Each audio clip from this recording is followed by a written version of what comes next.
The top stories tonight in Y News. President Rodrigo Duterte directs the Department of Justice to organize a task force for the investigation of alleged corruption in PhilHealth. Malacanang rejects a report that the Philippines has surpassed Indonesia as the country with the most COVID-19 cases in Southeast Asia. Thank you, Lila. Out of 201 barangays in Pasay City, more than 40 are COVID-19 free. SSS members laid off from their jobs can now avail of unemployment benefits online. Mass audit begins in Australia to check the suitability and safety of face masks. New Guinea has the world's richest island flora. Good evening, Philippines and the world. Today is Friday, August 7, 2020. I am Harleen Delgado. Join us in the next hour as we deliver today's top stories around the globe. I'm Angelo Castro III. We are also seen in 1,935 satellite monitoring centers nationwide and via live streaming worldwide through the UNTV News and Rescue social media accounts and our website, untvweb.com. I am William Theo. First in the news, President Rodrigo Duterte directs the Department of Justice to organize a task force for the investigation of alleged corruption in PhilHealth. Joining us tonight is our Malacanang correspondent Rosalie Cos to tell us why live. Yes, Rose, go ahead. Harleen, President Rodrigo Duterte seemed to be exasperated with various corruption allegations in the Philippine Health Insurance Corporation, according to Malacanang. Thus, he sent a memorandum to Justice Secretary Menardo Guevara directing him to organize a panel or task force that will investigate on the various allegations of corruptions and anomalies and prosecute offenders in PhilHealth. Aside from the conduct of investigation, the task force also has the authority to conduct audit of the PhilHealth finances, lifestyle checks on its officials and employees, and impose preventive suspension. The DOJ can also require other agencies and instrumentalities to be members of the panel and assist in its work, such as the Office of the Ombudsman, Commission on Audit, Civil Service Commission, Office of the Executive Secretary, and other government agencies, such as the Presidential Anti-Corruption Commission. Here's the statement of Presidential spokesperson Harry Roque. Si Presidente is exasperated. Gusto niya matigil talaga itong corruption sa PhilHealth at gusto na niya na talagang mengipin itong task force na binuo niya. So ang mensahe po sa mga buhaya ng PhilHealth, tapos na po ang maliligayang araw niyo dyan. Goodbye. The task force has 30 days from its constitution to submit to the Office of the President its findings and recommendations. Meanwhile, Malacanang ensures the government will not let the state health insurance to run out of funds. However, credibility and integrity of PhilHealth officials and personnel must be assured. This is the response of the palace when asked about the statement of PhilHealth that from 10 years, the actuarial life of PhilHealth is down to 1 year or its reserve funds have been exhausted. Here's Secretary Roque. Actually, PhilHealth is guaranteed by government. Kung hindi po sapat, gobyerno po talaga ang magdadagdag ng budget sa PhilHealth galing po sa kaban ng taong bayan. Harleen, we're still waiting for the formal reaction or statement from the Department of Justice, particularly from Justice Secretary Menardo Guevara. We know that they have just received the memorandum and they will just form the task force. All right, thank you so much, Rosalie Cos, for that report. A PhilHealth official resigned after a hearing conducted by both chambers of Congress. Executive officials will file charges against the State Health Insurance Agency's former anti-fraud officer who revealed alleged corrupt practices in the agency. One of our senior correspondents, Ray Pelayo, explains why. Ang dami pong galit na tao sa amin eh. Galit sa PhilHealth. Di po ba? Lahat ng mga negative comments. We are receiving death threats. Dahil po dito sa mga kasinungalingan. This is what the Executive Committee of the Philippine Health Insurance Corporation or PhilHealth is experiencing after consecutive hearings conducted by the House of Representatives and the Senate this week for alleged corruption within the agency. Officials will file cases against the agency's former anti-fraud officer Thorson Montesquez, who accused them. We can show receipts of the releases sa IRM at na hindi yan binulsa ng mga EXICOM. So the whole EXICOM will file charges against him for libel, no? PhilHealth Senior Vice President for Operations, retired Brigadier General Agustus De Villa, has also resigned. PhilHealth President and CEO, retired General Ricardo Morales, explains that De Villa's reason is to give more time for his family. Even the family of retired General Morales is asking him to leave his post, but the official chooses to stay, saying that he believes the President trusted him. We continue to operate. And any corporation, meron naman mga redundancies yan eh. Nobody is indispensable, not even me. The official assures that PhilHealth has enough fund for payouts until next year and the government will be the one to infuse. PhilHealth has a fund of 216 billion pesos as of now. The pandemic has reduced the amount of member contributions, but PhilHealth continues to release fund for the benefit of COVID-19 patients. Ang reinsurer niya is the national government. So, pag i-connect natin yan, masasabi natin maubusan ng pera ang PhilHealth pag naubusan ng pera ang gobyerno. Because the government is the reinsurer of PhilHealth. The PhilHealth Executive Committee and some senior officials volunteered to be subjected to a lifestyle check to refute the allegations of being involved in corruption. Ray Pelayo, UNTV News and Rescue. We serve the people, we give glory to God.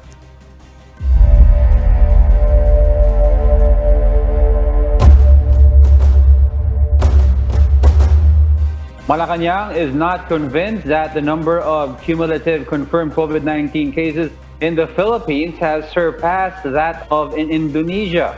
Joan Nano tells us why. Presidential spokesperson Secretary Harry Roque argues it could be that Indonesia is not able to find all those infected with the virus that causes COVID-19. With the Philippines' cumulative cases further increased by more than 3,000 today, Malacanang says this only proves that the country has expanded its testing capacity.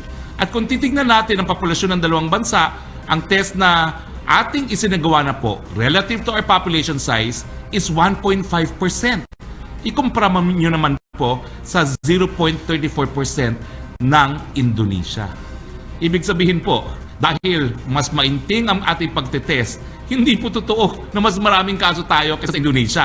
Hindi lang nalalaman ng mga Indonesian kung sino-sino yung mga umiikot na meron na pong sakit. At least tayo po, alam natin kung sino na po sila. The Department of Health has earlier explained that the COVID-19 situation in the Philippines cannot be compared with that in other countries because of the difference in population and healthcare system. Meanwhile, Department of the Interior and Local Government Secretary Eduardo Año states there is no country that can claim it has been successful in fighting COVID-19, even the most developed countries. No country could ever say they are successful. Look at Japan, look at Italy, even Vietnam and Singapore, nag-i-spike sila. Instead of comparing, the National Task Force Against COVID-19 is now focusing on studying the good practices of other countries and applying those to suppress the spread of the virus in the Philippines. We focus on doing what is appropriate and proper and practical. Rather than everyday compare yourself, mahirapan ka lang lalo dyan, no? Joan Nano, UNTV News and Rescue. We serve the people, we give glory to God. The country's Department of Health says that the clinical trial on Japanese anti-flu drug Avigan may begin in the Philippines soon. Our health correspondent Aiko Miguel tells us why. The Japan Information and Culture Center released an advisory on August 6 that less than 200,000 Avigan tablets have been delivered to the Philippines.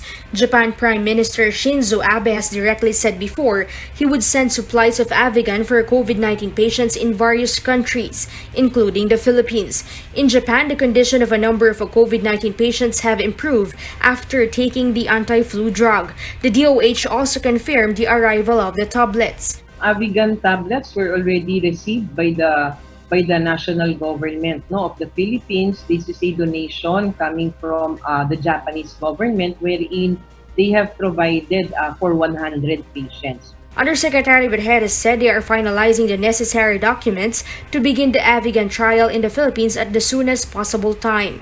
Yung una, sabi namin August 10 tayo magsa-start pero hindi pa kasi namin hindi pa na-finalize yung legal documents natin. So we just want to inform everybody kapag talagang final na kung talagang mag-uumpisa na tayo, but it's going to happen soon already. The health official added that authorities have approved the clinical trial. This trial have already been approved by the FDA for its clinical trial, and also it has already been approved by the Ethics Review Board. Meanwhile, according to the Food and Drug Administration, the Philippines is also preparing to participate in Phase 3 clinical trials of other countries. The Interagency Task Force for the Management of Emerging Infectious Diseases has even given a green light to let the Philippines collaborate with China and Taiwan on clinical trials of potential vaccines against COVID-19.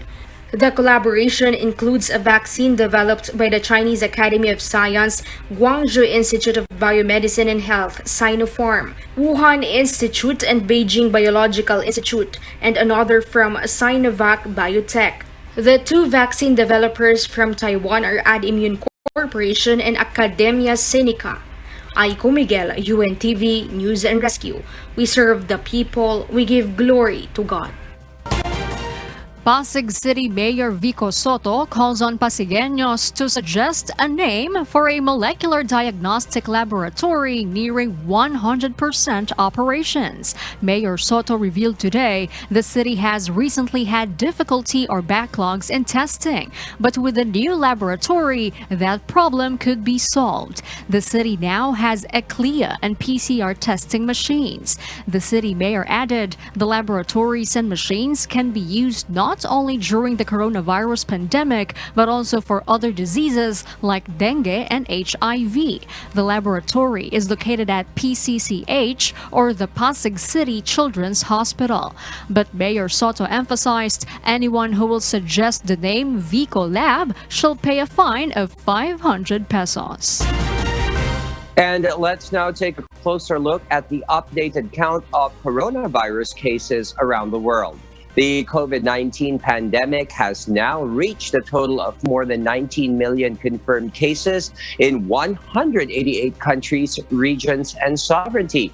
That's after 240,000 cases across the world were reported from yesterday.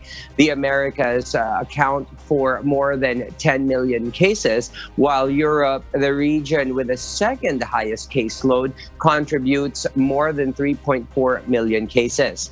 The fast-spreading disease has claimed over 715,000 lives after close to 6,000 patients in various countries died from the virus. But close to 11.6 million patients across the globe have recovered from the new coronavirus infection, thanks be to God. The Americas remain to be the epicenter of the virus and have been particularly hit hard, according to the World Health Organization. Just 3 countries reported almost half of the total global cases, which have surpassed 18 million. Low, middle, and high-income countries have all been hit hard. But the WHO is positive that countries can turn outbreaks around through solidarity, according to its Director General, Dr. Tedros Adhanom Ghebreyesus. No single country can fight this virus alone. Its existence anywhere puts lives and livelihoods at risk everywhere. It's never too late to turn outbreaks around, and many countries have done just that.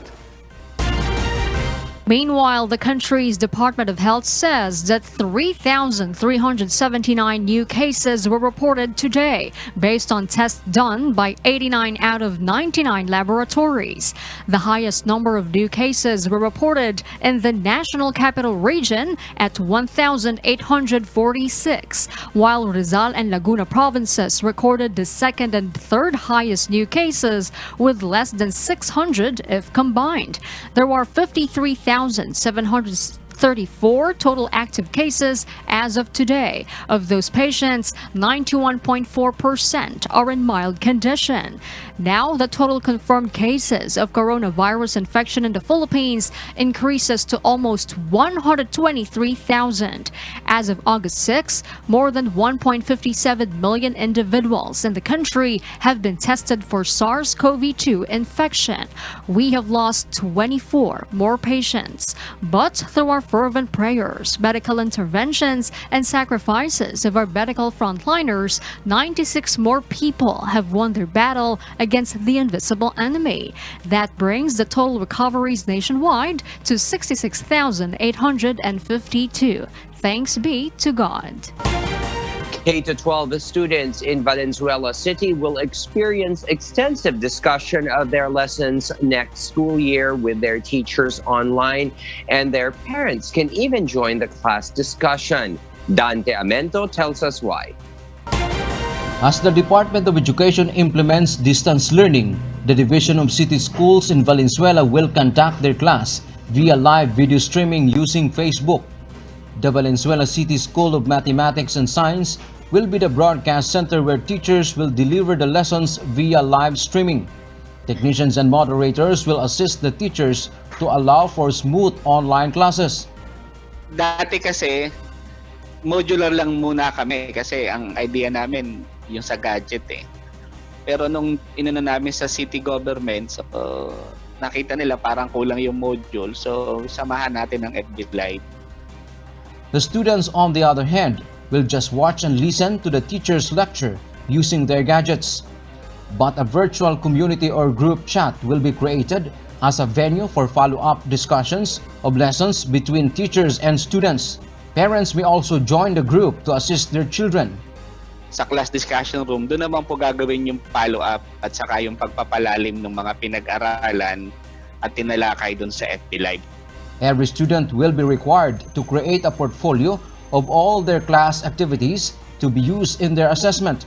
The teachers will collect those portfolios, which will be the basis of the student's grade.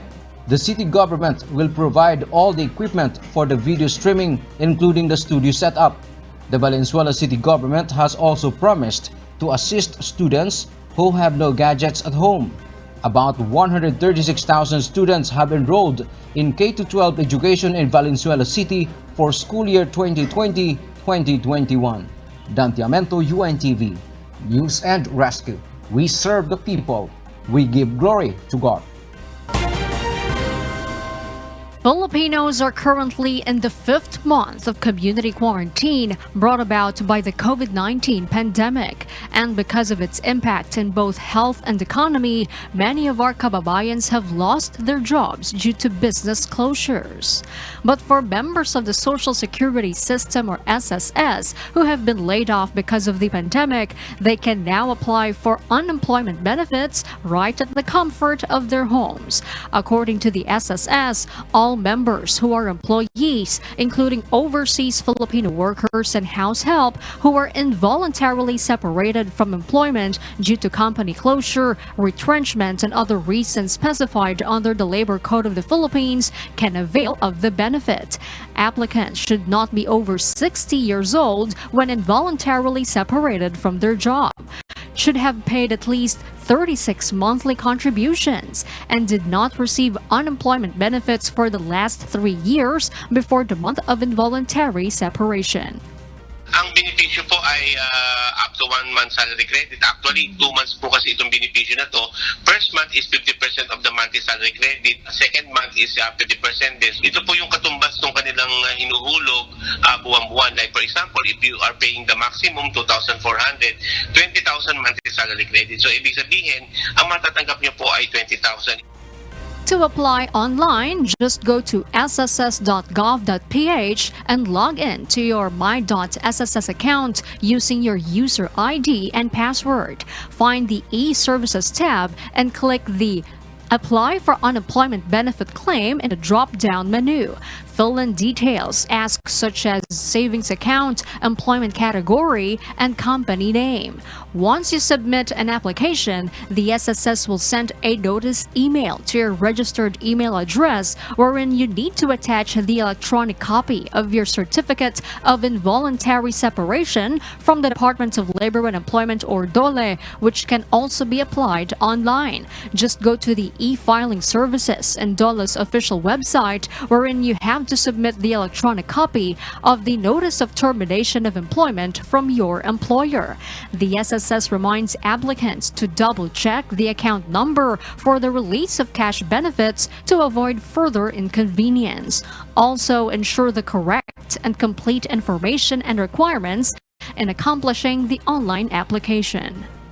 The SSS also asks for patience in processing the claims due to overwhelming number of applications coming in their system for the unemployment benefit. From March to July 28, the SSS approved almost 20,000 applications for the cash benefit.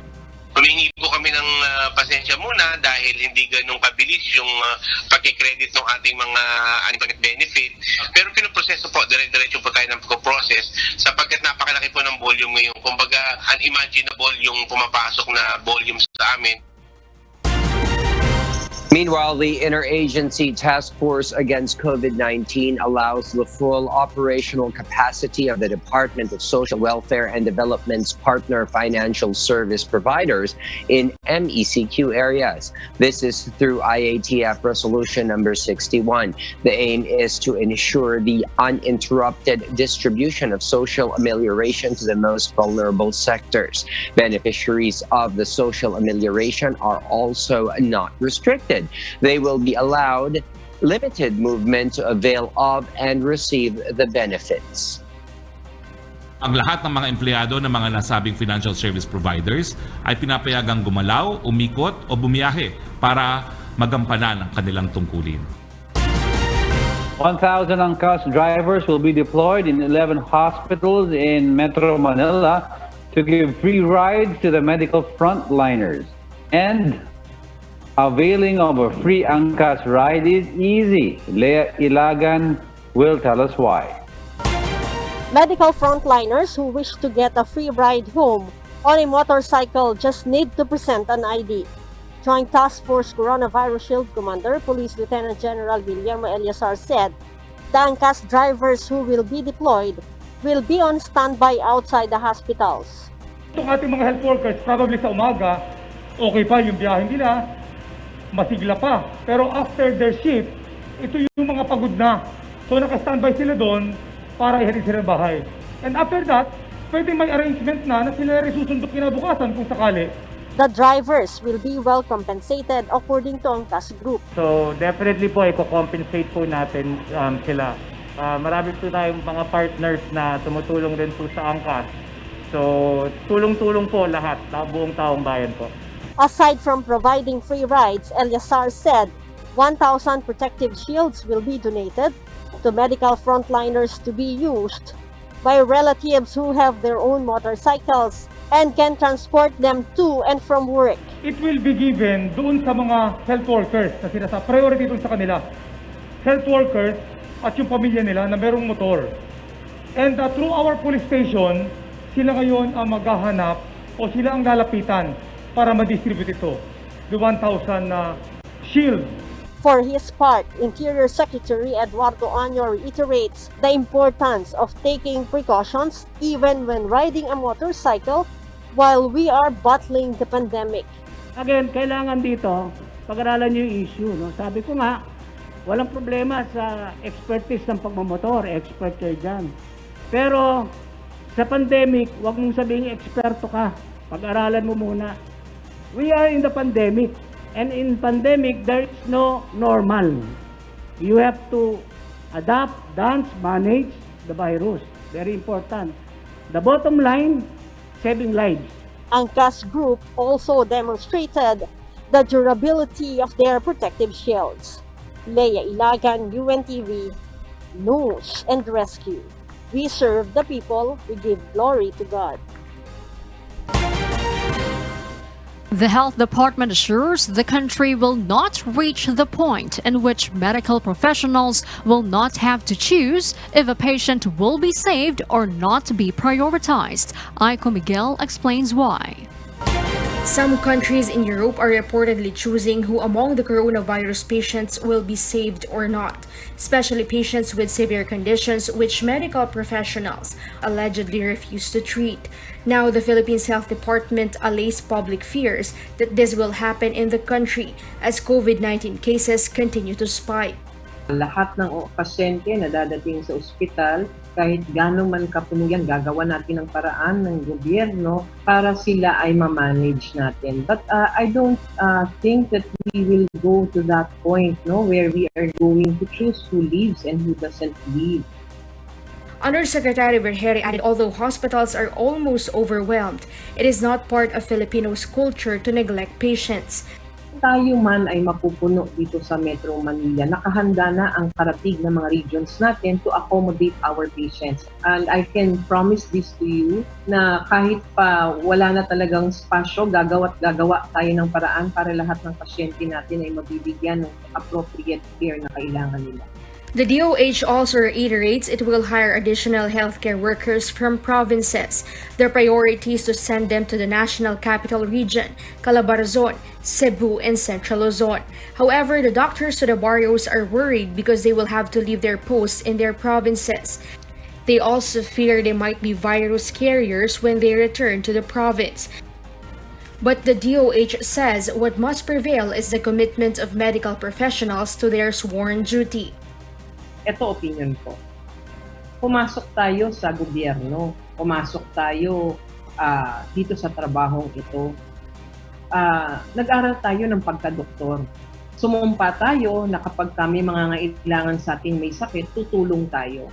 So sa tingin ko, kailangan lang isa-isip at isa-puso ng bawat healthcare worker, yung mga sinumpaan namin tungkulin. Ito ay tumatawag ang bayan, tumatawag ang country para tumulong tayo. And I think with this, kailangan we have to heed that call because we are healthcare workers, we are doctors. The DOH also emphasizes the government's 7-point response assures protection and benefits while the medical frontliners are in the battlefield against COVID-19. Aiko Miguel, UNTV, News and Rescue. We serve the people, we give glory to God. Out of 201 barangays in Pasay City, more than 40 are already COVID-19 free. Asher Kadapan Jr. tells us why. The Pasay City government recorded 46 barangays with no confirmed cases of COVID-19. 13 barangays have not had any confirmed cases since the pandemic started. As for the other 33 barangays, all their COVID-19 patients have already recovered. Most barangays in Pasay City have only about 500 to 3,000 residents in population. According to Mayor Emmy Calixto Rubiano, the progress of the COVID-19 situation in the city is a result of strict protocols, stringent contact tracing, and monitoring of the city epidemiology and disease surveillance unit, and the cooperation and discipline of residents. Also, despite the shift of quarantine levels in Metro Manila, these COVID-19 free barangays retain the closure of all entry and exit points aside from one main passage strictly controlled by barangay personnel. Firefighters continue to disinfect roads and public places, including public market, weekly. Barangay officials also take different initiatives to avoid the further spread of the disease in their respective jurisdictions. Ako talaga ang nag-iikot dito para naman sa kanila. Hindi, yun nga, may nagsasabi, minsan hindi natin maiiwasan. Mayroong nagsasabing hayaan mo yan. Sabi ko, hindi para sa barangay, hindi para sa akin ang sinasabi ko, para sa pamilya nyo. Pinapaalalahanan ko sila yung laging maghugas ng kamay at huwag magkakamay pag kumakain.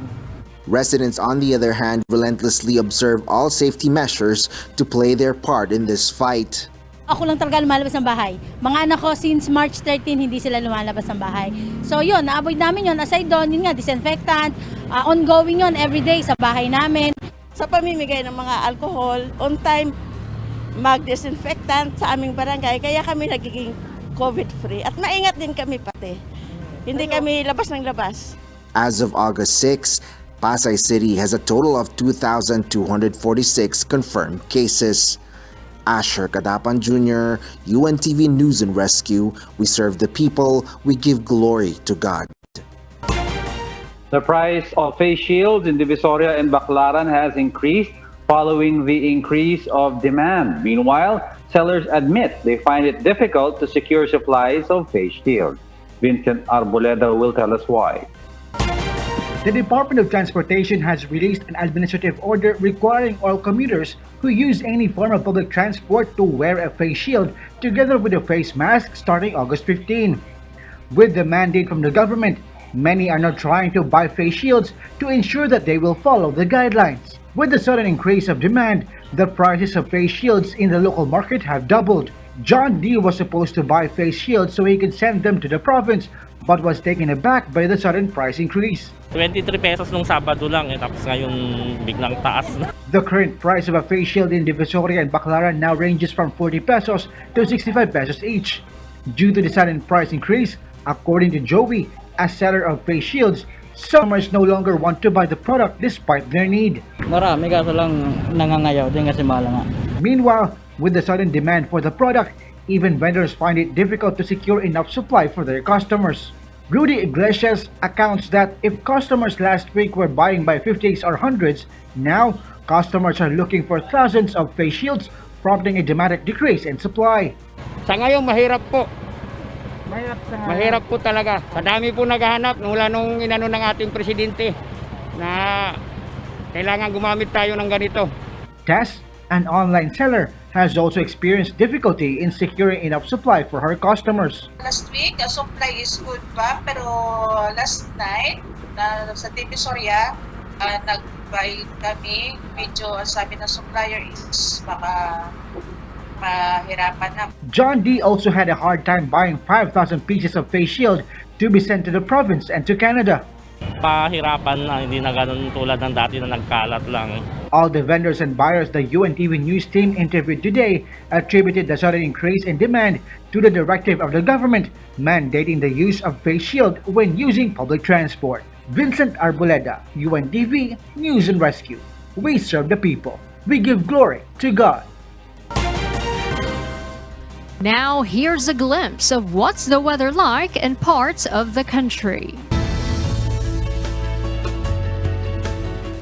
The low-pressure area within the Philippine Area of Responsibility may intensify into a tropical depression in the next 36 hours. State Weather Bureau Pag-asa says as of 3 p.m. today, the LPA was located at 455 kilometers east of Baler, Aurora. Should the LPA intensify into a tropical depression, according to Pag-asa, it will be named Enteng, the fifth tropical storm to enter the country this year. Pag-asa adds this will intensify the southwest monsoon, which will bring monsoon rains over Metro Manila, Bataan, Zambales, Calabarzon, Mimaropa, and western Visayas. Occasional rains, meanwhile, will be felt over Pangasinan, Nueva Vizcaya, Quirino, the rest of central Luzon, Bicol region, the rest of Visayas, Zamboanga Peninsula, Bangsamoro Autonomous Region and Muslim Mindanao or BARM,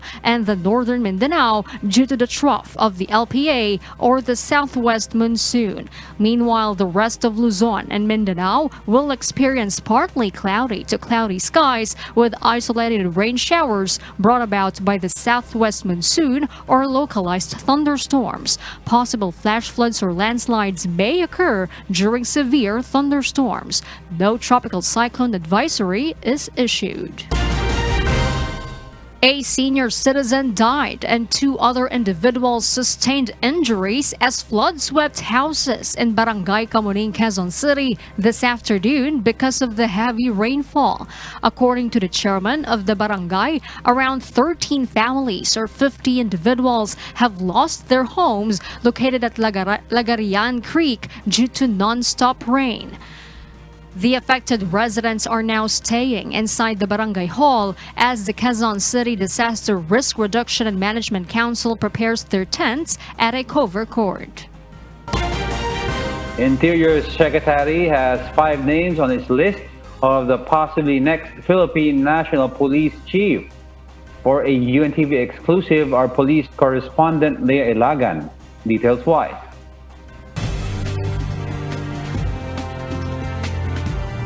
DILG Secretary Eduardo Año confirms that first on his list of potential successors of PNP Chief Police General Archie Gamboa are the 3-star generals and members of the PNP Command Group. But Secretary Año says he will assess who among the 2-star and 1-star generals could be included on his list to complete the 5 names as his recommendations. Sa ngayon ay pare-pareha sila eh. No? Pero for sure, yung mga 3-star, kasama yan sa i-recommend ko yung lahat ng may hawak ng 3-star, i-recommend ko yan. Tapos, pag-aaralan ko pa yung mga 2-star, 1-star na pwede isama sa lista. So, siguro I will submit 5 names. Año adds he will submit the names 2 weeks before the retirement of General Gamboa on September 3, 2020. As he reaches the mandatory retirement age of 56. Normally, mga 2 weeks to 1 week before, magsasabit na uli ako ng pangalan sa ating Pangulong Duterte kung sino yung mga i-recommend ko.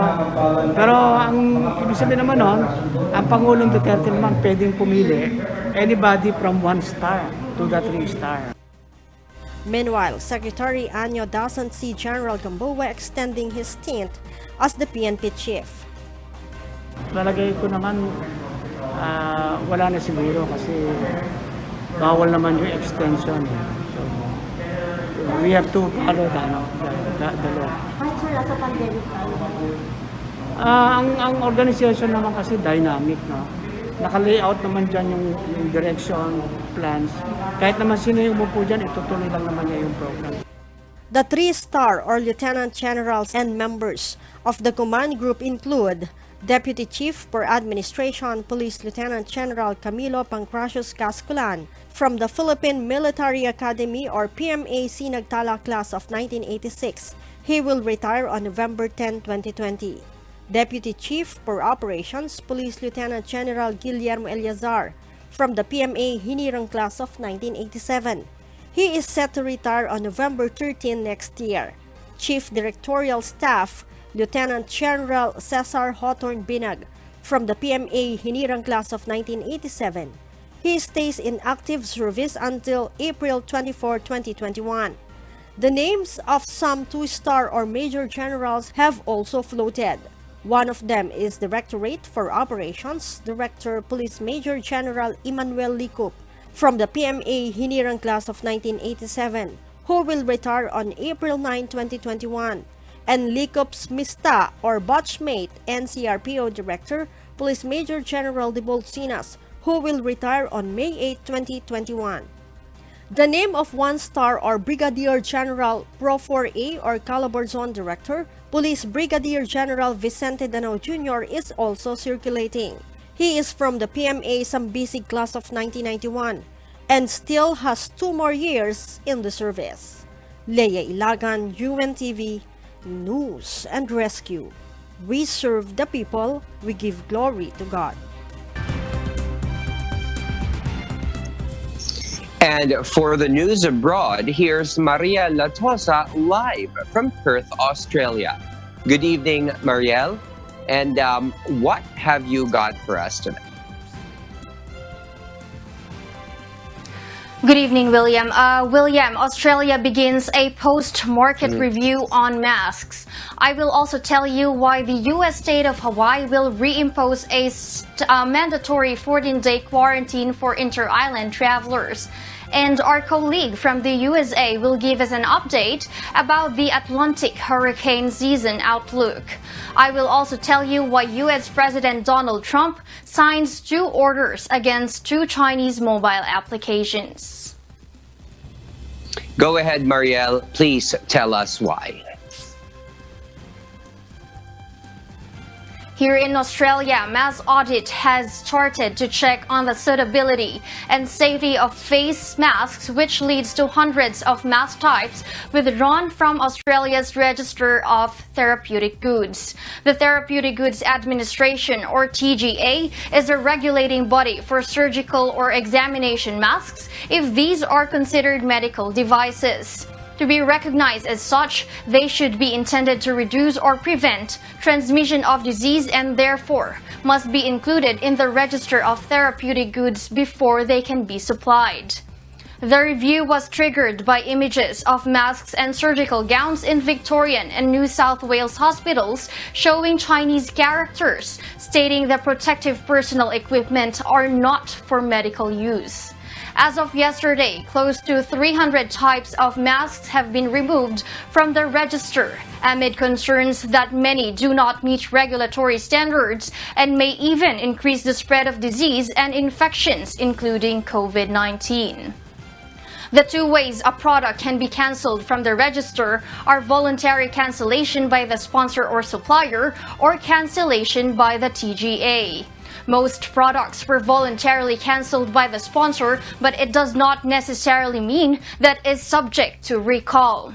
The Australian Medical Association's New South Wales branch president, Dr. Daniel McMullins, has called on both the state and federal governments to ensure that there are zero healthcare worker deaths from COVID-19, and providing them with sufficient PPE or personal protective equipment that is of sufficient quality is vital to pursuit of this goal. In Victoria, nurses had written to Premier Daniel Andrews to know what's being done to protect and care for them. Currently, more than 800 Victorian health workers are sick with active infections of COVID-19, with at least 3 in intensive care. Elsewhere in Hawaii, effective on Tuesday, August 11, the government will reinstate the 14-day inter-island travel quarantine. The inter-island quarantine continues through August 31 unless it is terminated or extended by a separate proclamation.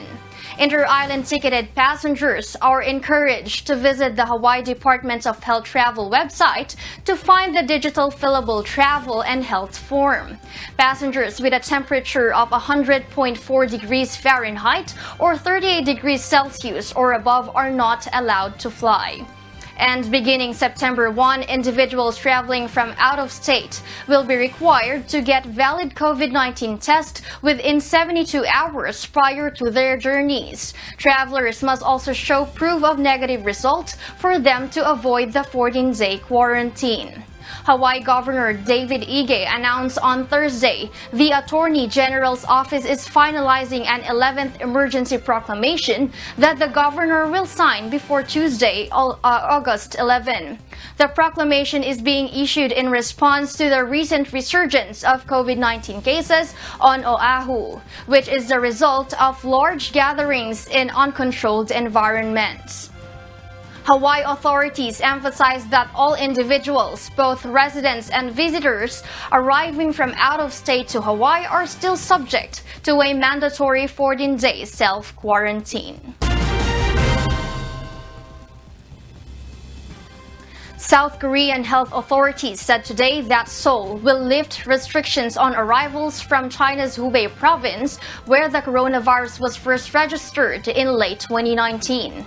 The move, which will take effect on Monday, August 10, comes after Beijing eased entry restrictions for South Korean citizens earlier this week. According to South Korean Vice Health Minister Kim Gang-lip, they will lift entry restrictions on arrivals from Hubei as the province has not reported virus cases recently and China eased coronavirus restrictions on the entry of South Koreans. In February, Seoul imposed entry bans on non-South Korean citizens who had traveled to Hubei 2 weeks or less. A month later, China banned the entry of all foreigners in an attempt to avoid a second wave of the virus. Meanwhile, in search of cure for COVID-19, a Russian official confirmed today the registration of the world's first vaccine against COVID-19 is due on August 12. Deputy Health Minister Oleg Gridnev said at the opening of a cancer center building that the third stage is underway for the world's first coronavirus vaccine. He also said the first to receive the vaccine will be medical professionals and senior citizens. Earlier this month, the country's health minister, Mikhail Murashko, announced that the mass vaccination will start by October. Let us now take a closer look at the updated count of coronavirus cases in the countries worst hit by the pandemic. Cases in the United States surpass 4.8 million, but with close to 1.6 million recoveries. Brazil, the country with the second highest caseload, accounts for almost 3 million cases of the global count. Meanwhile, India is now the third country to cross the 2 million mark. The country confirmed the last million cases in just 20 days, faster than the US or Brazil, which have higher numbers. The country has reported over 41,700 deaths so far. While that is the world's fifth biggest total, experts say it is not very high given the country's population of 1.3 billion. More than 1 million cases have been confirmed in the African continent, although the true extent of the pandemic there is not known. South Africa accounts for more than half of those cases, but there are concerns about a lack of data from Tanzania.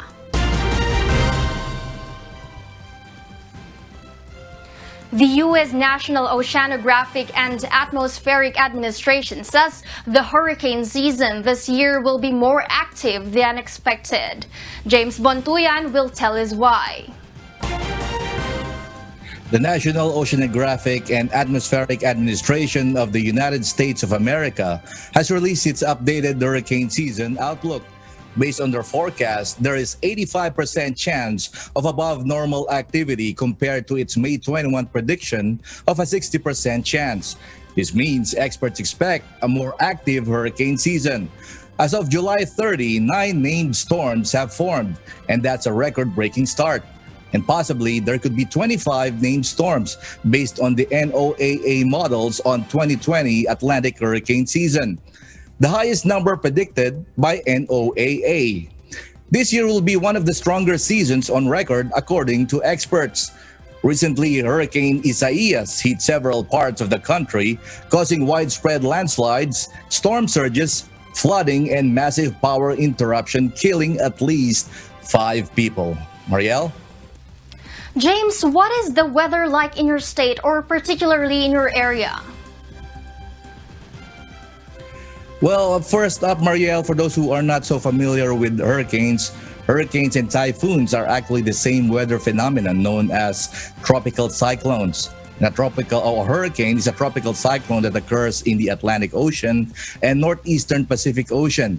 The typhoon occurs in the northwestern Pacific Ocean, in the South Pacific, or the Indian Ocean. And of course, we already know that the weakest tropical cyclone, as we know that, is the tropical depression. If it intensifies to at least 39 miles per hour sustained winds, it becomes a tropical storm. When it reaches the maximum sustained winds of 74 miles per hour or higher, it becomes a hurricane or a typhoon, depending on where it originated. Here in the USA, a typical year has 12 named storms, 6 hurricanes, and 3 major hurricanes. That means hurricanes that belong to categories 3, 4, and even 5 storms, where wind speeds reach at least 111 miles per hour. Here in where I am in the state of Maryland, we are in the mid-Atlantic zone, wherein we experience what we call as the 4 seasons. While other states, especially in the western part of the United States, does not experience snowy winters, here in the mid-Atlantic, we have all the major weather conditions: winters, spring, summer, and fall, and so the song goes. And that includes, of course, having hurricanes wherein the peak season is between mid-August and late October. Ariel? Right, thank you, James, for that report. Stay safe in Maryland. In other news, U.S. President Donald Trump signed on Thursday an order to ban transactions with TikTok's parent company ByteDance. The order specified that the spread in the United States of mobile applications developed and owned by companies in the People's Republic of China continues to threaten the national security, foreign policy, and economy of the United States. For President Trump at this time, action must be taken to address the threat posed by the TikTok. The video sharing mobile application owned by the Chinese company ByteDance Ltd has reportedly been downloaded over 175 million times in the United States and over 1 billion times globally. The Department of Homeland Security, Transportation Security Administration, and the United States Armed Forces have already banned the use of TikTok on federal government phones. India has already banned TikTok and other Chinese mobile apps. According to the White House executive order, any U.S. transaction with ByteDance Ltd, also known as Zijie Tiaodong, beginning in 45 days after the signing of the order, will be prohibited. TikTok denies accusations it is controlled by or shares data with the Chinese government. The ban may mean TikTok would not be able to appear on Apple's App Store or Google's Play Store in the United States. It also could make it illegal for U.S. companies to purchase advertising on TikTok. But the order should not affect a deal if Microsoft or another U.S. firm manages to buy TikTok before the 45 days are up. A follow-up order was signed also on August 6 against WeChat, a messaging social media and electronic payment application owned by the Chinese company Tencent Holdings Ltd. Reportedly has over 1 billion users worldwide, including users in the United States. Meanwhile, in response, TikTok is threatening legal action against the U.S. The company said it was shocked by the White House order. In a statement, it clarifies that it has never shared user data with the Chinese government, nor censored content at its request. TikTok said it would pursue all remedies available to ensure the rule of law is not discarded.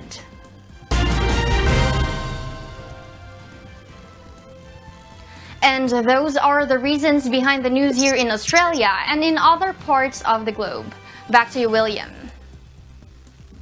Thank you, Maria Lotosa. Stay safe there in Perth, Australia. New Guinea is the most floristically diverse island in the world. That's what an international collaboration led by the University of Zurich has known. The study presents a list of almost 14,000 plant species compiled from online catalogs and verified by plant experts. The results are invaluable for research and conservation and also underline the importance of expert knowledge in the digital area.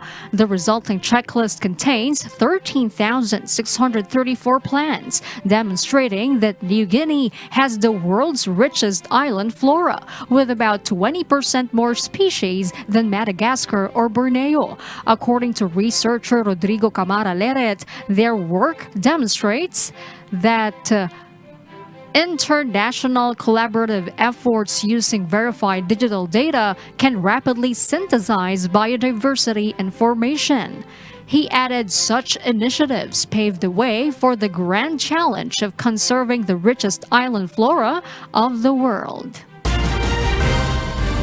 And those are the reasons behind the news, August 7, 2020. I am Horlin Delgado. We serve the people. We give glory to God. Reasons we deliver to you as they unfold. I'm Angelo Castro III. And I am William Theo. Because we need to know, we will always ask why. Have a great evening and stay safe, everyone.